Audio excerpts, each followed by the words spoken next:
السلام علیکم دوستو، خوش آمدید کہتا ہوں آپ کو اپنے YouTube channel first aid medical centre میں۔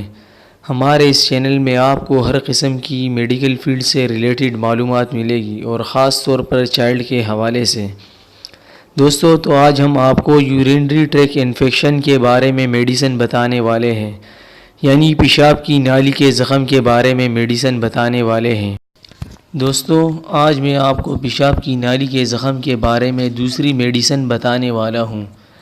اس سے پہلے ویڈیو میں نے آپ کو ایک اینٹی بائیوٹک میڈیسن بتائی تھی، یعنی نیوڈیٹ ٹیبلٹ میں نے آپ کو بتائی تھی، اور بچوں کے لیے نیوڈیٹ سیرپ 125 mg 250 mg میں نے بتائی تھی۔ اور آج اس کے ساتھ استعمال ہونے والی دوسری دوا یعنی میڈیسن جس سے یہ مکمل کورس کمپلیٹ ہو جائے گی۔ اگر آپ نے پچھلی ویڈیو نہیں دیکھی تو وہ ویڈیو لازمی دیکھیے، کیونکہ اس میں مکمل انفارمیشن ہے جس سے آپ کو آسانی ہوگی۔ دوستو، اصل میں ویڈیو 3 قسط میں کرنے کا مقصد یہ تھا کہ ویڈیو زیادہ لمبی نہ بنے، کیونکہ اکثر دوست زیادہ لمبی ویڈیو دیکھنے سے بور ہو جاتے ہیں، اور دوسری بات صحیح طریقے سے سمجھ بھی نہیں پاتے۔ تو دوستو، یہ میڈیسن صرف سٹرالکا ہے۔ دوستو، یہ سٹرالکا کے نام سے آتی ہے، یہ ایک سیرپ ہے۔ دوستو، اس کے استعمال کرنے کا طریقہ یہ ہے: 2 چمچ 3 ٹائم 1 گلاس پانی میں استعمال کریں 5 دن تک، اور بچوں کو 1 چمچ 1 گلاس پانی میں پلائیں 3 ٹائم، اور اس کے ساتھ کینبیری ساشے جو 250 ملی گرام میں آتی ہے، صبح اور شام 5 دن تک 1 گلاس پانی میں استعمال کریں۔ اس سے آپ کا زخم مکمل نارمل ہو جائے گا۔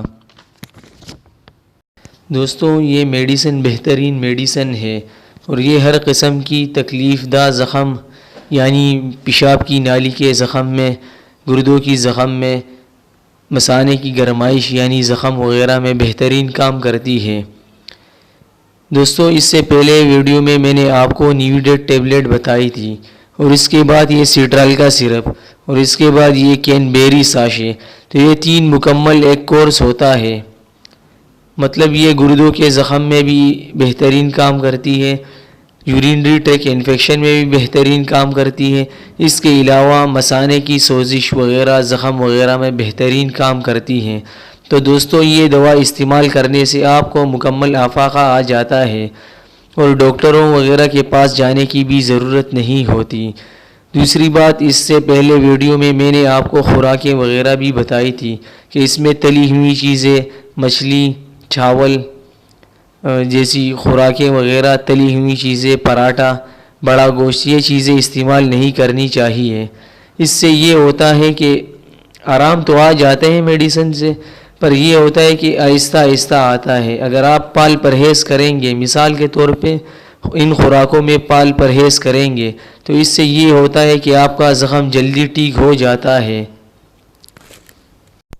امید کرتا ہوں دوستو آج کی ویڈیو آپ کو پسند آ چکی ہوگی۔